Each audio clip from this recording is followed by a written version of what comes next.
Hola, queridos hermanos y amigos, Dios les bendiga con toda bendición del cielo.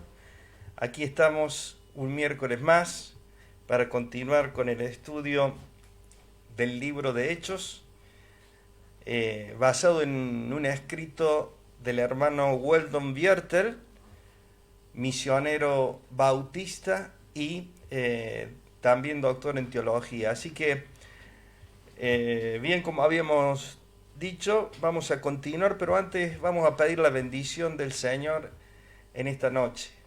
Vamos a inclinar nuestro rostro. Padre, gracias te damos por tu bendición. Queremos rogarte, Señor, en esta noche que tú nos guíes mediante la obra de tu Espíritu Santo a toda la verdad tuya, Señor.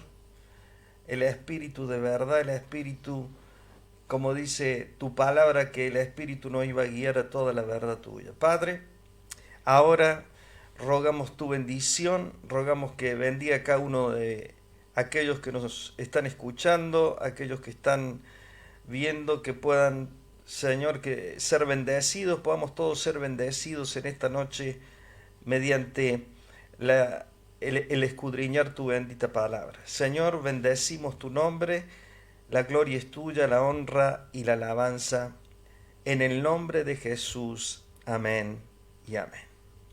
Amén. Muy bien, antes de continuar con el estudio como habíamos quedado, vamos a ver las respuestas al cuestionario que les había enviado para que ustedes controlen, bueno, y puedan ver qué tal les ha ido. Bien, yo voy a pasar ahora, les voy a mostrar las respuestas, vamos a ir leyendo cada una de las preguntas y las respuestas y ustedes van a ir controlando.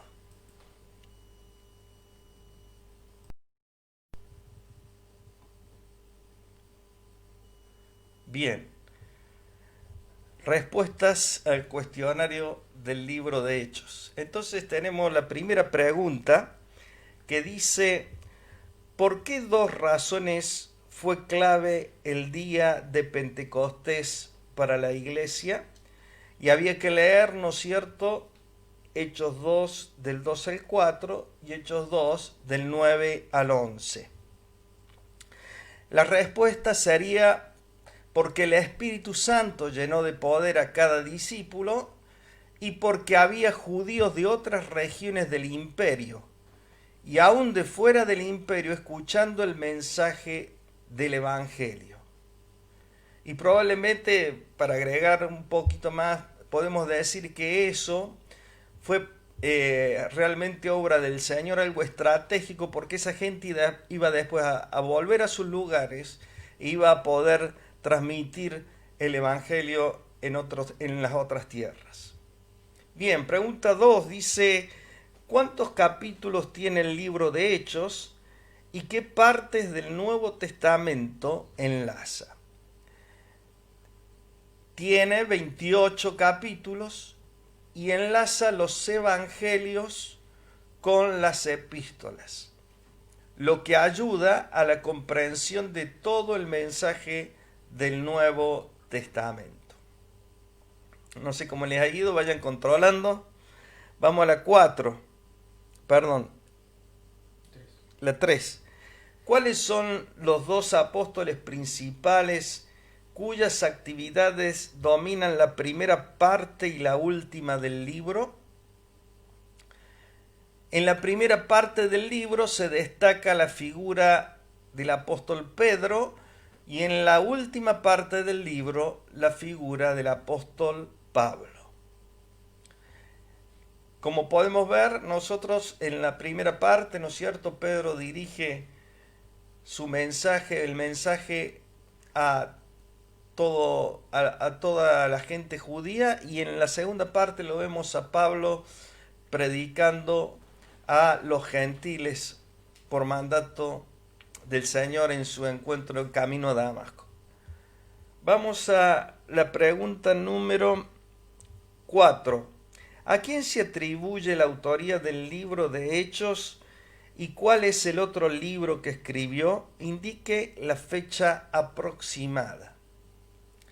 La autoría del libro se atribuye a Lucas, quien también escribió el Evangelio que lleva su nombre, y la fecha aproximada en que ambos se terminaron de escribir fue entre el año 62 y 64, después de Cristo. Bien. Pregunta 5. Enumere y describa dos pasajes del libro de Hechos que muestren al escritor como compañero de viajes de Pablo. Ahí yo le puse todos, si alguno no ha puesto algunos de estos, y fíjense que dije del libro de Hechos, porque hay otros libros donde también se lo nombra Lucas como compañero de Pablo. Yo puse solamente en el libro de Hechos.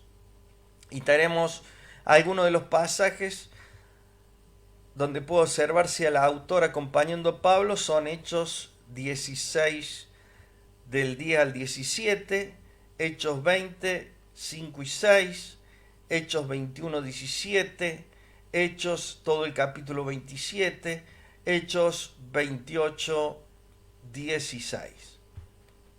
Vamos a bajar un poquito.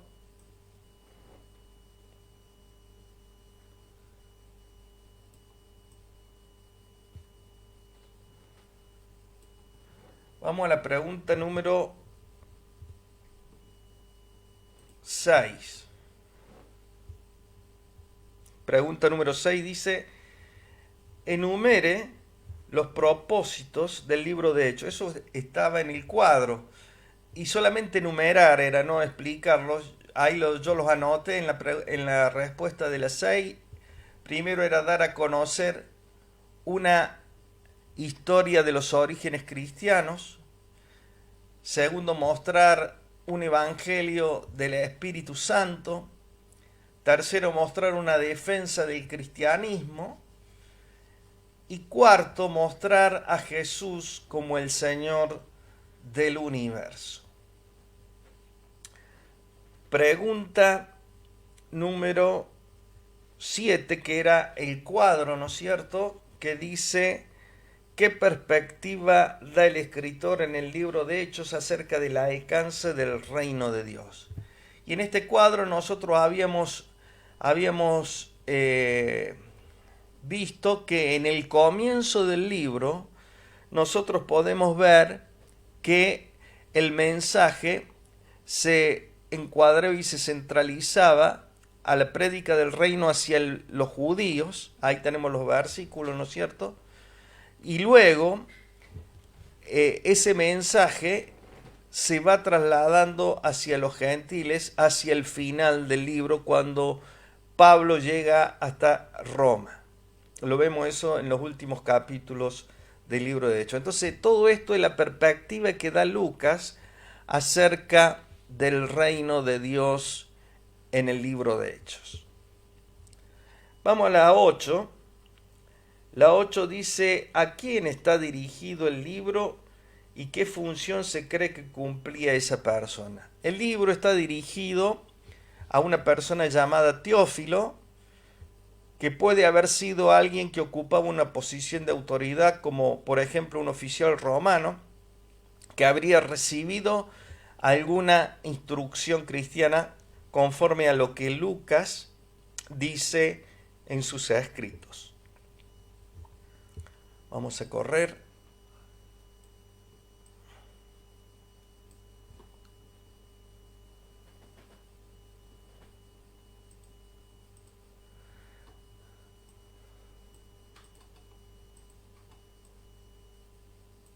Vamos a la 9.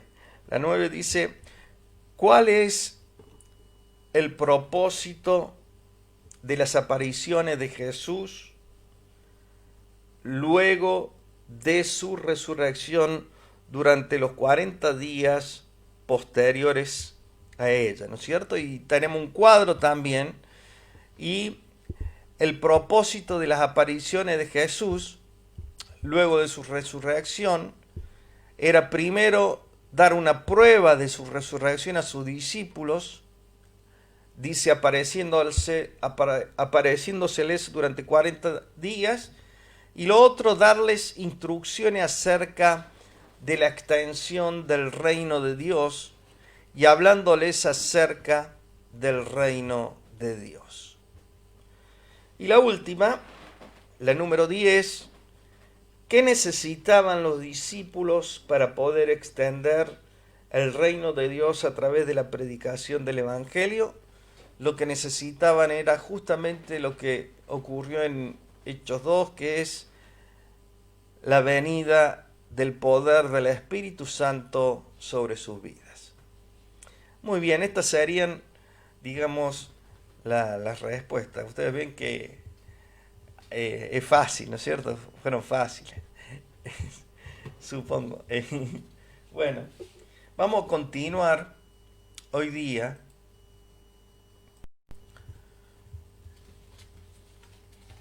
Vamos a continuar hoy con el capítulo 2 del libro de Hechos. Vamos a hacer algo, primeramente, un pantallazo general antes de entrar directamente a lo que es el acontecimiento en sí de la venida del Espíritu Santo. Vamos a hablar un poco acerca del Espíritu Santo. Vamos a hablar algo acerca del Espíritu Santo. Primeramente, podemos decir que un pequeño número de discípulos era el que había recibido la comisión de llevar el Evangelio a todas partes del mundo. Visto desde la perspectiva humana, la tarea parecía casi imposible, porque con 120 personas que estaban reunidos, llevar el Evangelio a toda la extensión que era en ese momento el Imperio Romano, ¿no es cierto? Si la comisión se hubiera limitado a Palestina nomás, supónganse que el Evangelio hubiera sido para Palestina nomás, la proporción de los creyentes en relación con los judíos no creyentes tendría que ser de 1 por cada 30.000. Así que, sin embargo, agregando a los judíos no creyentes la población de las naciones gentiles, la responsabilidad de cada cristiano se veía multiplicada. Por lo tanto, el cumplimiento de la comisión dada por Jesús era humanamente imposible. Pero el Señor les dijo: ustedes se esperen hasta que venga el poder del Espíritu Santo y entonces me serán testigos, ¿no es cierto?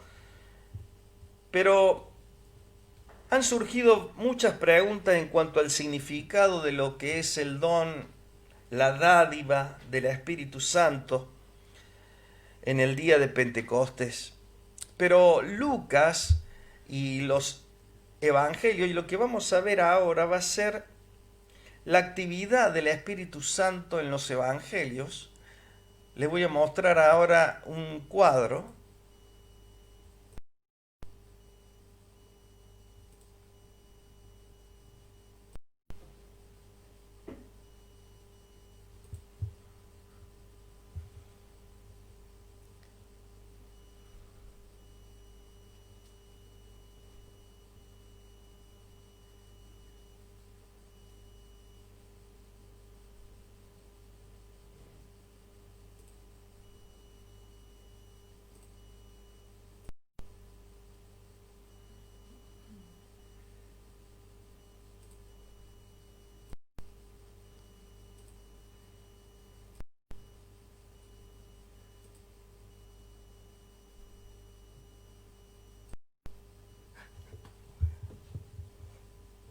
Disculpen.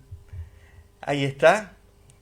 Tenemos nosotros referencias aquí a la actividad del Espíritu Santo en el Evangelio. Vamos a leer estos versículos.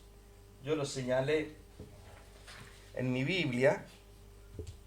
Vamos a ver, por ejemplo, la presencia del Espíritu Santo en el nacimiento de Jesús. Lo vamos a leer. Lucas 1:35 dice: respondiendo el ángel le dijo: el Espíritu Santo vendrá sobre ti, y el poder del Altísimo te cubrirá con su sombra. Por lo cual también el santo ser que nacerá será llamado Hijo de Dios. Entonces nosotros vemos aquí que Lucas indica que el Espíritu Santo ya estuvo presente en relación al nacimiento de Jesús. Luego vamos al bautismo de Jesús. Vemos también la presencia del Espíritu Santo en Lucas 3:22, ahí nomás, que dice lo siguiente: y descendió el Espíritu Santo sobre él en forma corporal como paloma, y vino una voz del cielo que decía: tú eres mi Hijo amado, en ti tengo complacencia. Aquí también nosotros vemos la actividad del Espíritu Santo ungiendo a Jesús en el momento de su bautismo. También el Señor ahí en Lucas, o sea, Lucas se escribe, pero el que habla aquí es el Señor, habla acerca también de que fue el Espíritu Santo el que ayudó en la misión a los 70 que salieron de 2 en 2 que el Señor envió. Y esto lo podemos ver nosotros en Lucas capítulo 10, pero ya le voy a decir en el versículo que es, que Lucas 10, versículo 21, que dice lo siguiente: en aquella misma hora Jesús se regocijó en el Espíritu, es cuando habían vuelto los 70, ¿no es cierto? Y dijo: yo te alabo, oh Padre, Señor del cielo y de la tierra, porque escondiste estas cosas de los sabios y entendidos y las has revelado a los niños. Sí, Padre, porque así te agrado. Aquí Jesús habla de que, la palabra habla de que Jesús se regocijó en el Espíritu. O sea que el Espíritu también había estado obrando en la misión de los 70. Luego tenemos otro pasaje más. Jesús nos muestra que por el poder del Espíritu Santo se puede derrotar a Satanás. Y lo habla en Mateo 12:28. Le dice ahí a los judíos lo siguiente. 12:28.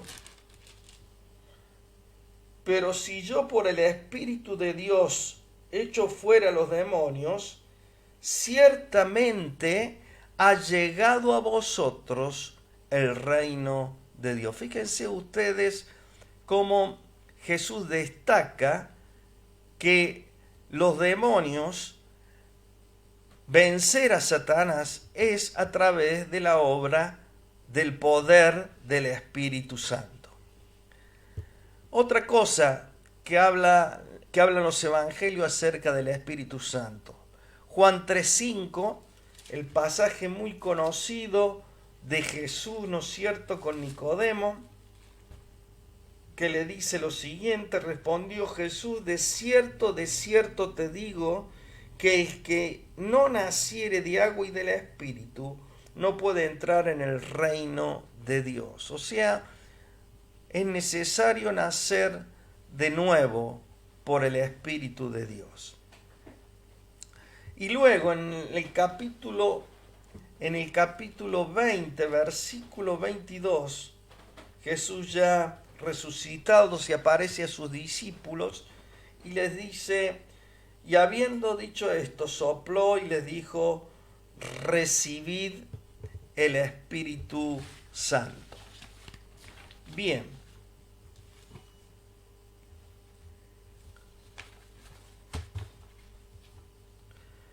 Vamos a continuar. Hay una relación directa entre el reino y la iglesia. Una relación directa entre el reino y la iglesia. Ahí va a aparecer un cuadro para que sepamos bien algo.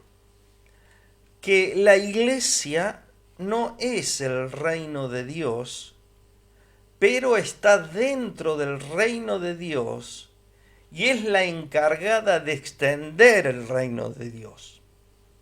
El reino de Dios es el gobierno de Dios. Y la iglesia son aquellos que han nacido de nuevo al reino de Dios. La iglesia son los ciudadanos del reino. La iglesia asume la estructura y la organización para traer a otros al reino de Dios. En algunos círculos de la iglesia se ha confundido este término de que la iglesia es el reino de Dios y no es así. La iglesia es parte y está dentro del reino de Dios. La iglesia colabora entonces para la extensión del reino de Dios sobre esta tierra. La iglesia, como dijimos recién, asume esta estructura y organización para traer a otros al reino de Dios.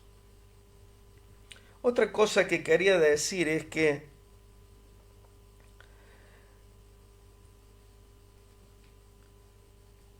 los mismos ciudadanos del reino son la iglesia, aun cuando estén dispersos haciendo la obra del reino. Así que esta es la relación que hay entre el reino de Dios y la iglesia. Vamos a continuar ahora, vamos a ver, porque dijimos que íbamos a hablar acerca del Espíritu Santo antes de entrar de lleno al acontecimiento de la venida del Espíritu Santo. Y vamos a ver ahora el Espíritu Santo, el concepto del Espíritu Santo en el Antiguo Testamento. Este resumen es muy importante como trasfondo para nosotros entender los eventos de Pentecostés. Vamos a ver por un momento ahora la actividad del Espíritu de Dios en el Antiguo Testamento. La actividad del Espíritu de Dios en el Antiguo Testamento. La doctrina del Espíritu en el Antiguo Testamento no enfatiza la personalidad del Espíritu como separado del Padre. Dado que Dios es Espíritu, sus actividades en la historia se presentan ya sea a través de ángeles, mensajeros, o a través de su Espíritu. El poder creativo de Dios fue ejercido a través del Espíritu ahí en Génesis 1:2, como lo estamos viendo en el cuadro. O sea, el Espíritu de Dios ejerciendo su poder creativo en la creación. La palabra hebrea usada para espíritu también significa, como dice ahí en Juan 3:5, ¿no es cierto?, aliento o viento. El Espíritu del Señor también, yendo un poquito más adelante, le dio a Ezequiel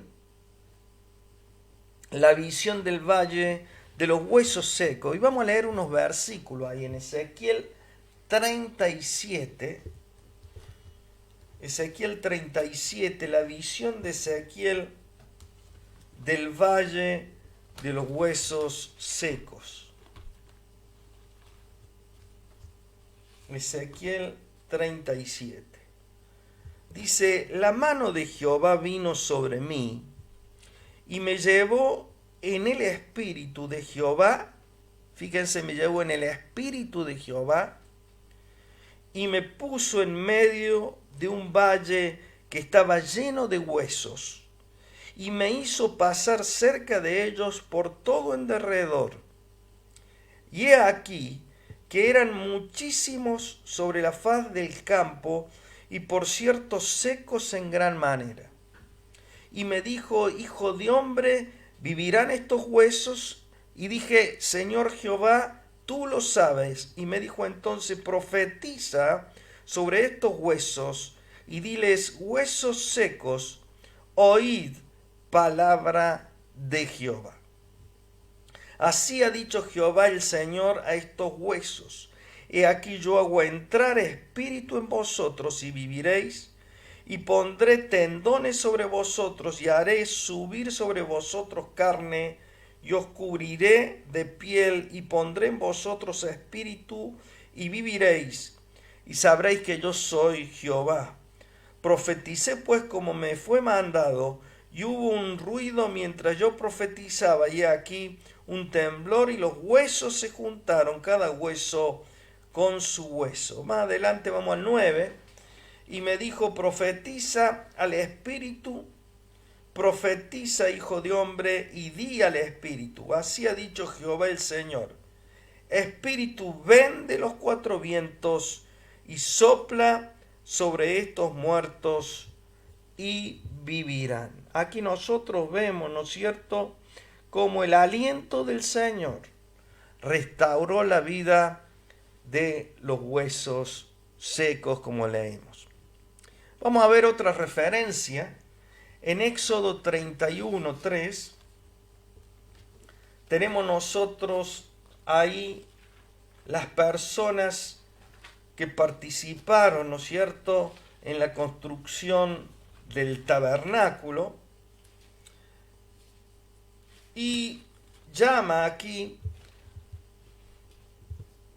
el Señor a través de Moisés, dice, habló Jehová a Moisés, capítulo 31 de Éxodo, versículo 1 al 4, dice, habló Jehová a Moisés diciendo, mira, yo he llamado por nombre a Besaleel, hijo de Uri, hijo de Ur, de la tribu de Judá, y lo he llenado, dice, del Espíritu de Dios, en sabiduría y en inteligencia, en ciencia y en todo arte, para inventar diseños, para trabajar en oro, en plata y en bronce. Aquí tenemos nosotros la actividad del Espíritu Santo, ¿no es cierto?, trayendo a los hombres dones especiales como sabiduría y entendimiento y oficios sobre los hombres. Otra actividad, vamos a leer del Espíritu de Dios en cuanto a la capacitación de los jueces de Israel, en el capítulo 3 del libro de Jueces, versículo 10, Jueces 3:10, Jueces 3:10, dice lo siguiente: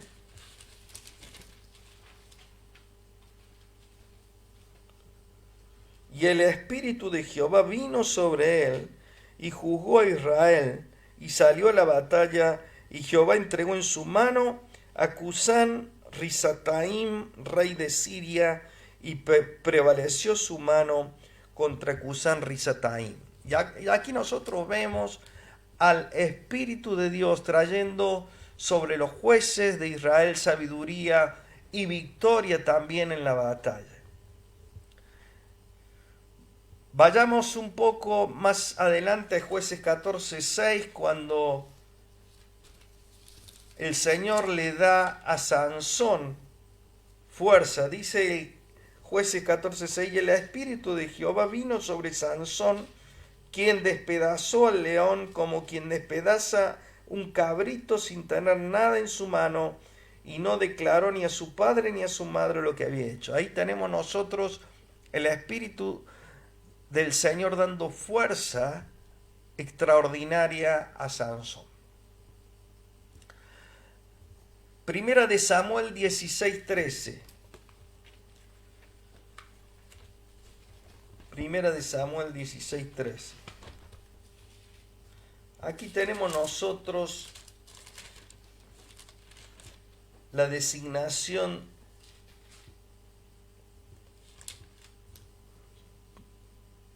Primero de Samuel 16:13.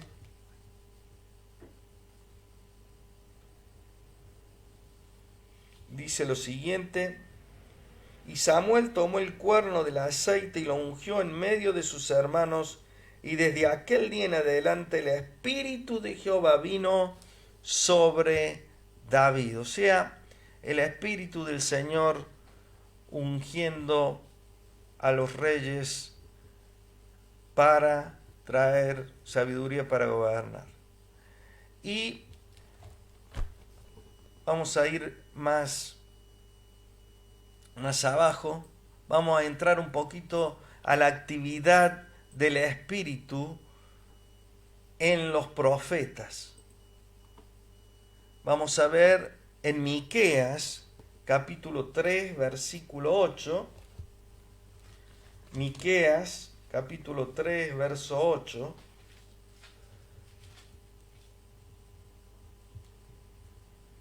Vamos a leer primero el 8 y después vamos a ir al 5, pero primero quiero decirles algo. Dice ahí el 3:8, mas yo estoy lleno del poder del Espíritu de Jehová y de juicio y de fuerza para denunciar a Jacob su rebelión y a Israel su pecado. Aquí nosotros vemos a Miqueas, ¿no es cierto?, que el Espíritu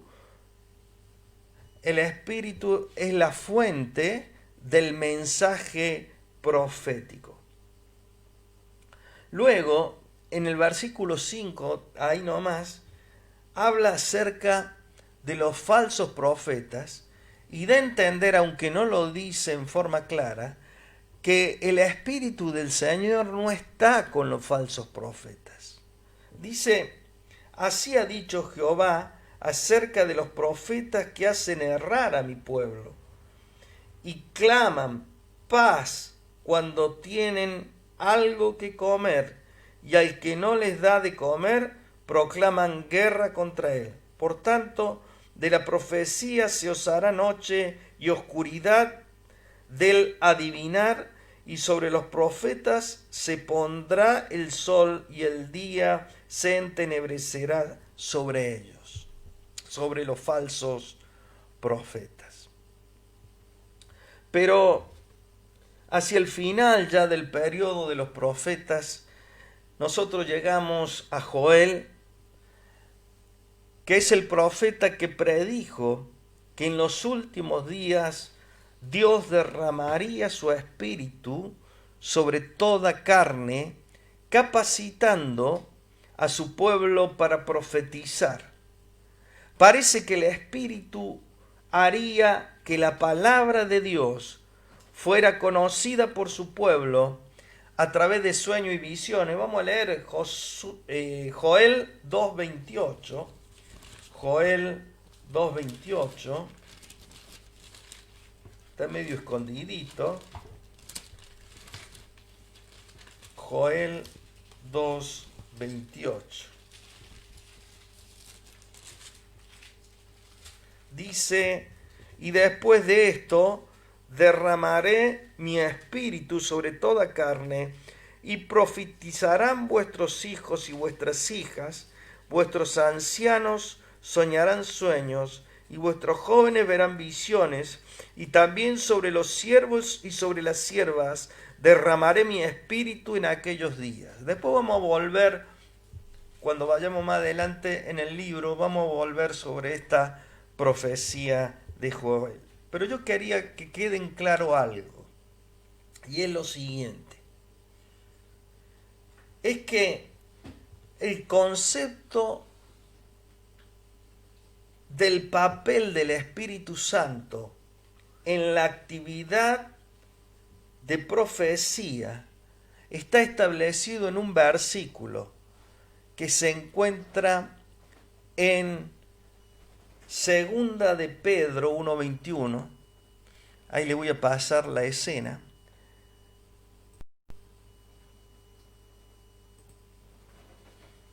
Segunda de Pedro 1:21, y dice lo siguiente este pasaje. Es muy importante porque es lo que a nosotros, es a lo que yo quería hacer una relación de este pasaje. Fíjese lo que dice. Segunda de Pedro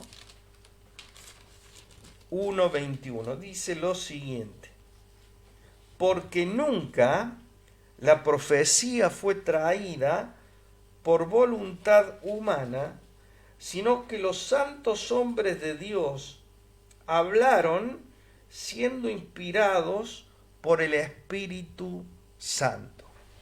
Queridos hermanos, la actividad profética en el Antiguo Testamento estuvo signada o estuvo bajo la autoridad de la obra del Espíritu Santo. Ellos no decían lo que les parecía, sino que hablaban bajo la guía del Espíritu Santo. Y queridos hermanos, esto que dice Pedro aquí es lo que nosotros tenemos que entender acerca de la profecía. El profeta es aquel que comunica mensajes recibidos de Dios. Y la verdadera profecía, queridos hermanos, se origina en el poder del Espíritu Santo y no en la voluntad de los hombres.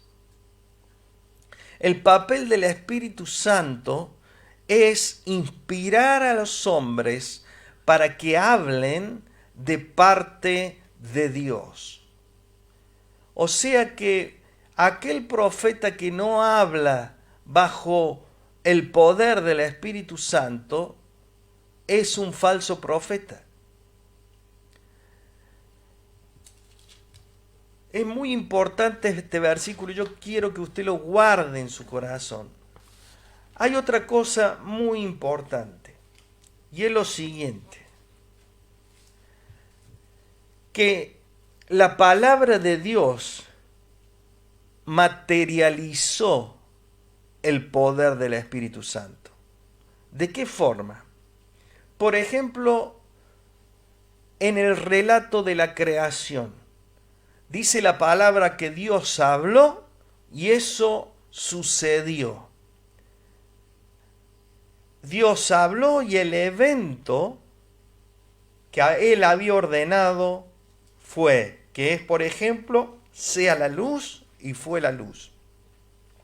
Y luego también tenemos nosotros la actividad profética. Los profetas que hablaron la palabra de Dios, que hablaban de parte de Dios, tenían la seguridad de que lo que ellos predecían o profetizaban iba a ocurrir. O sea, el Espíritu Santo no solo revelaba la palabra de Dios, sino que hacía que esa palabra se convirtiera en realidad. Y queridos hermanos, esto es tremendo, porque esto es lo que hace el poder del Espíritu Santo. Convierte en realidad lo que el Señor dice. El Espíritu confirma lo que Dios decreta y ordena.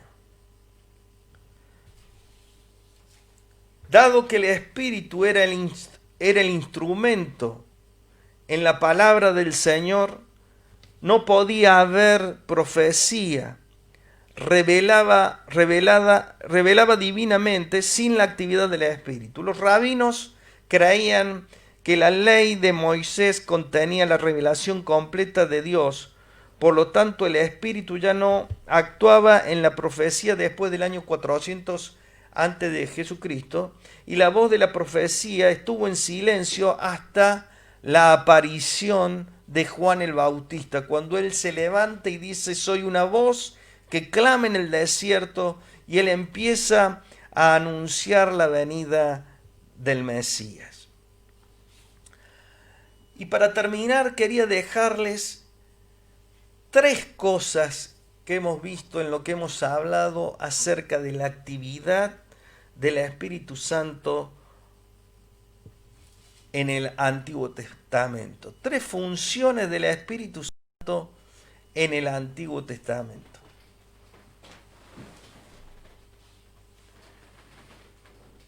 La primera función, como vimos, es el poder en relación con la existencia física, incluyendo la creación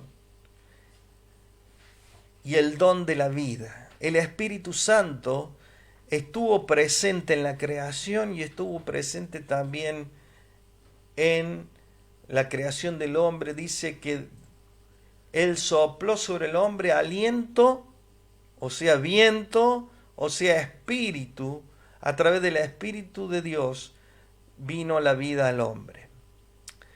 La otra función que vemos en el Antiguo Testamento del Espíritu de Dios es que el poder de Dios fue manifestado en la capacitación que hizo sobre los líderes de Israel, sobre los reyes de Israel, con sabiduría para que ellos hicieran la tarea. Y lo tercero es que el poder de Dios se manifestó en la capacitación de los profetas para que pudieran hablar la palabra del Señor. Tres funciones que vemos nosotros en el Antiguo Testamento que produjo el Espíritu de Dios, el Espíritu Santo. O sea, el Espíritu Santo estuvo desde siempre, por toda la eternidad estuvo obrando. No apareció en Pentecostés. El Espíritu Santo venía ya obrando, solamente que en Pentecostés nosotros vemos la plenitud y la llenura del Espíritu sobre la iglesia. Y queridos hermanos, la relación del Espíritu con el nacimiento y con el bautismo de Jesús está unida con estas dos primeras funciones que estamos viendo aquí en el Antiguo Testamento. Primero, vimos que el Espíritu dio vida, ¿no es cierto?, a Jesús. El Espíritu Santo obró en el cuerpo de María, dando vida a este ser que iban a hacer a Jesús, ¿no es cierto? Y lo otro que vemos es la segunda, que es el poder de Dios manifestado en la capacitación de los líderes a través de ungir con el Espíritu Santo. Y Jesús recibió ese ungimiento en el bautismo. Dos funciones que el Espíritu Santo ya venía haciendo desde la antigüedad. Para que los discípulos fueran capaces de llevar adelante el ministerio de Jesús, tenían que tener también la plenitud del Espíritu Santo, la plenitud prometida por el Padre. Jesús dio instrucciones a sus discípulos para que continuaran en Jerusalén hasta que hubieran recibido la promesa, la cual estaba relacionada con el bautismo en el Espíritu Santo, mencionado por Juan en Hechos 1:5.